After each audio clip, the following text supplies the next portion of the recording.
You owe us $180,000. My father didn't greet me. He didn't ask how I was doing. He just pointed at me and dropped a heavy account book on the table. This is for your brother's medical bills, he said. It's time you start paying it back, Sabrina. Then he slid a paper toward me. A payment plan. Starting today, I was expected to send $3,500 every month. No end date. And if I refused, I was no longer part of the family. Before I tell you what happened next, pause for a second and tell me where you're listening from and what time it is for you right now. I really want to know who's here with me. I didn't cry. I didn't argue. I didn't even ask why my own parents were treating me like a walking bank account. Instead, I felt oddly calm. It was the same calm I feel at work when something doesn't add up. That quiet moment when you realize the numbers make sense, but the people don't. I looked at the paper again. $3,500 a month.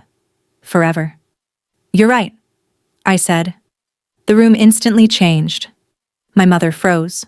My father looked confused. He had clearly prepared for a fight, not agreement. You agree? He asked. I agree that debts should be paid, I replied. I took out my phone and placed it on the table. But if I'm going to give up half my income, I need to hear the reason again. I need to understand exactly what I'm paying for. Then I turned to my brother, Cody. He was relaxed, confident, enjoying the moment. Tell me what happened that night, I said calmly. Tell me how you helped me. Cody sat up straight. This was his favorite story. He glanced at our parents and began, carefully choosing his words. We were walking home, he said. I noticed some guys nearby. I knew you might be in danger, so I stepped in. I told you to leave. I took the hit so you could get away. My mother wiped her eyes and said, He nearly lost his life for you, Sabrina. I watched Cody closely. I recognized that look. It was the confidence of someone who had repeated a story so many times that he had started believing it himself. But while he talked, the real memory surfaced in my mind, clear and undeniable. 10 years ago, we were walking home together. Cody noticed the danger first, but he didn't step forward to protect me. Instead, he grabbed my shoulders and shoved me toward the alley. Take her, he yelled. She's the one you want. Then he ran. He didn't fight. He didn't look back. He left his 14-year-old sister behind and fled. What happened next wasn't what my parents imagined. The people in the alley didn't touch me. They laughed.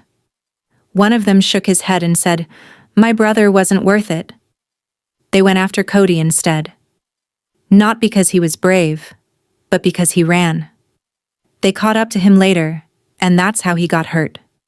Back at the table, Cody was finishing his story. It was painful, he said, rubbing his arm. But I'd do it again. That's what family does. I protected you. I looked at him. Then I looked at my parents, who had turned fear into a legend and a lie into a family truth, because they needed a hero that badly. You really are a hero, Cody, I said calmly. You handled it all on your own. He smiled. I sure did. I tapped my phone. The recording stopped. I had everything I needed, his words, his version, the foundation of the guilt they had been using against me, captured clearly. All right, I said, picking up my phone.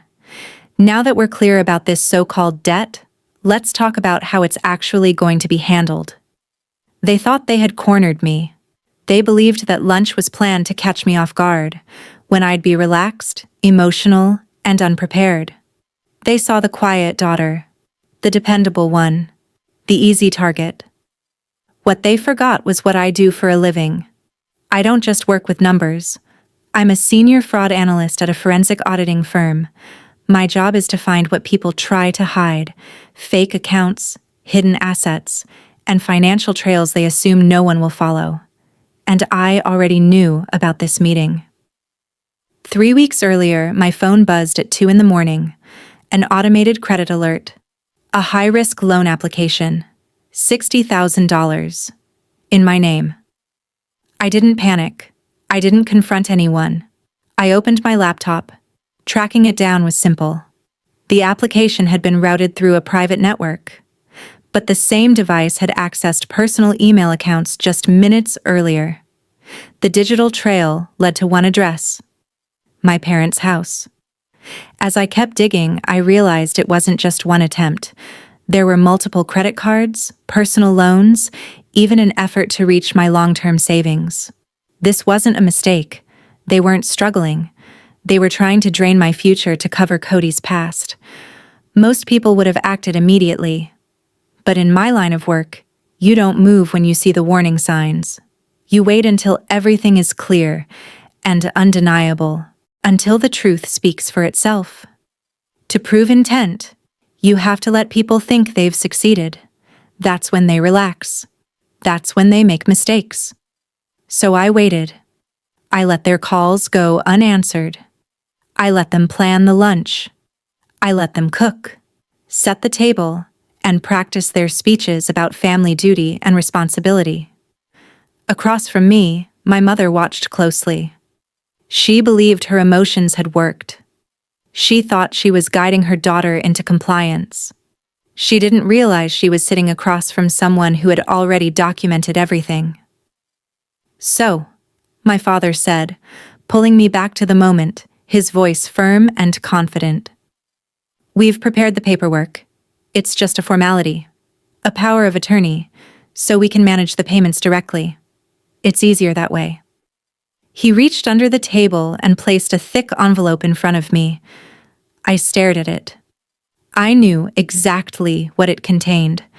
I had reviewed the digital versions weeks earlier. This wasn't a payment agreement. It was complete financial control. "Easier," I repeated. "Yes," my mother added, sliding the envelope closer. "We don't want you stressing every month. Let us handle it." I placed my hand on the envelope. It felt heavier than it should have. "You really planned this carefully," I said. "We're just helping you do the responsible thing," my father replied. I smiled politely, the same expression I use at work when someone believes they've covered their tracks.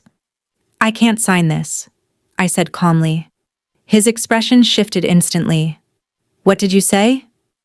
"I can't sign it," I repeated. "Not because I won't, but because the assets you're trying to use no longer exist." The room went silent. This wasn't confusion. It was realization. "What do you mean they don't exist?" my mother asked. "We saw the documents. The value is there." "It was?" I said. Past tense. I reached into my bag and pulled out a single sheet of paper, a copy of a cashier's check. "I sold the house," I said. 2 days ago." They stared at me. "It was a sale and lease agreement with a private firm," I continued. "They paid in cash. The deal closed yesterday." My father stood up so quickly his chair fell backward. "You sold my house?" "It was never yours," I said evenly.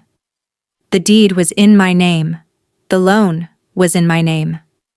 "But the equity," he demanded. "Where did the money go?" "Into a protected trust," I replied. "One you can't access, borrow against, or interfere with." The truth settled over the table. The document my mother was holding, the one meant to control me, was now useless. "You betrayed us," she said quietly. "That money was for the family." "No," I replied. "It was for him." I pointed toward Cody. "You needed the money because he lost his rent again," I said. "Because he owed people who don't wait patiently." Cody shifted in his seat. He hadn't expected me to know. "I saw the statements," I continued. "Online casinos, sports bets. And you didn't quit your job. You were fired for taking cash from the register to cover those losses." My father slammed his hand on the table. "That's enough," he snapped. "I don't care what you sold, you still owe us. You made a promise the day your brother was hurt for you." "A verbal contract?" I said, letting out a short laugh. Based on a lie? It wasn't a lie, he shouted. He saved you. Did he? I asked calmly. Then explain this. I pulled out one final page. It was a printout from a national insurance claims record. What is that? My father demanded, staring at it. A receipt, I said. From years ago. I slid it across the table. $180,000. Paid in full in 2014. Claim filed by my parents. Funds issued for Cody's recovery. My mother went pale. You were already paid, I said, my voice steady.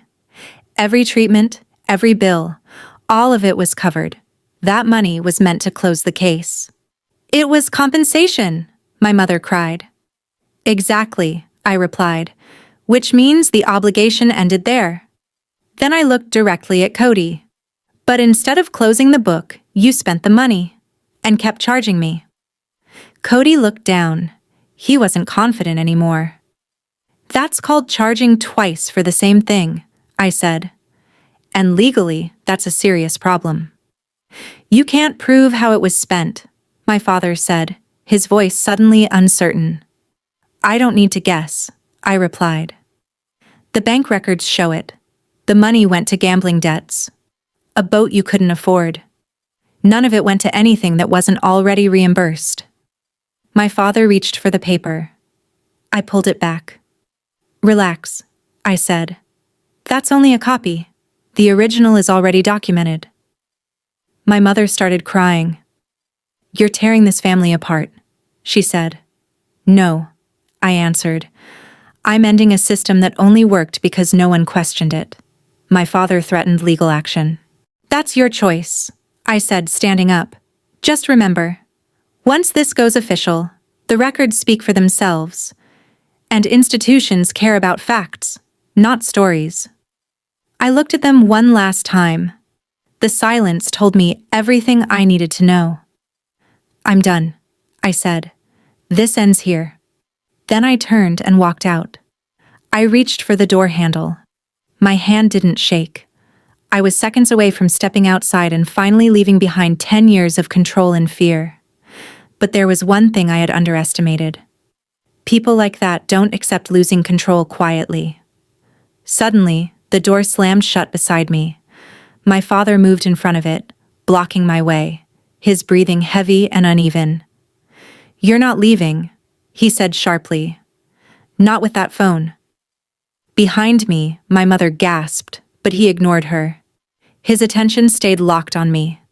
In that moment, he wasn't acting like a parent. He was acting like someone who had just realized everything he depended on was slipping away. Give me the phone, he said. Hand it over.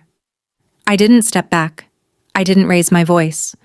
I looked straight at him and said calmly, You've made a serious mistake. He reached toward me. I lifted my phone so he could see the screen. The call timer was still running. I contacted emergency services before I picked up the ledger, I said evenly. The line has been open this entire time. His face changed. They heard the conversation, I continued. They heard the threats, and they heard the door being locked. He froze. This situation is already documented, I added, and it's not going to end the way you think. Before he could respond, flashing lights filled the front hallway. Sirens cut through the quiet street outside. A firm knock echoed through the door. Police, open the door. He stepped back, stunned, his confidence gone. Open it, I said. He didn't move. So I did. I unlocked the door and stepped outside. 2 officers stood on the porch. Are you safe? One of them asked. I am now, I replied. I gestured back toward the house. He prevented me from leaving, and there's documentation involved you'll want to see. As I walked down the driveway, I didn't turn around. I didn't need to. For the first time in years, I was free. I heard the lock click. That sound alone was enough. Peace has a price.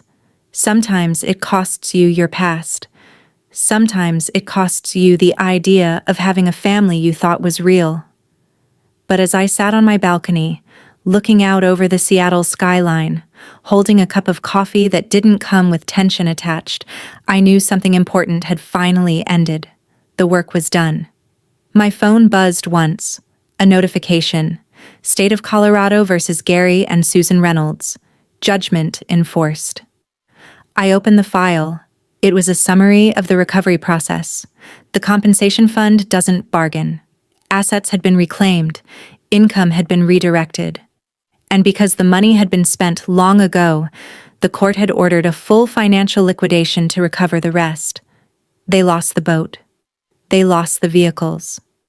They lost the public image they protected more carefully than their own child. And Cody, he was facing probation and mandatory repayment for his role. For the first time, the responsibility was his. I closed the message. I wasn't celebrating. Happy didn't fit. What I felt was balance. I reached into my bag and pulled out a book. Not an old one, not stained or worn. A brand new black ledger. Clean pages. Untouched. Full of room. I opened to the first page. I didn't write a complaint. I didn't record a grievance. I wrote one number. My net worth. The proceeds from the house, now safely invested. My salary from a new role. And the quiet value of choosing distance over chaos. The number was positive. For the first time in 10 years, I wasn't carrying anyone else's burden. I closed the book, set down my pen, and watched the morning light reach the mountains. That chapter was finished. If this story resonated with you, remember this: you are not required to sacrifice your future to preserve someone else's comfort, even if they share your last name. If you like to hear more stories like this, consider subscribing. And tell me in the comments, have you ever had to walk away to protect your peace?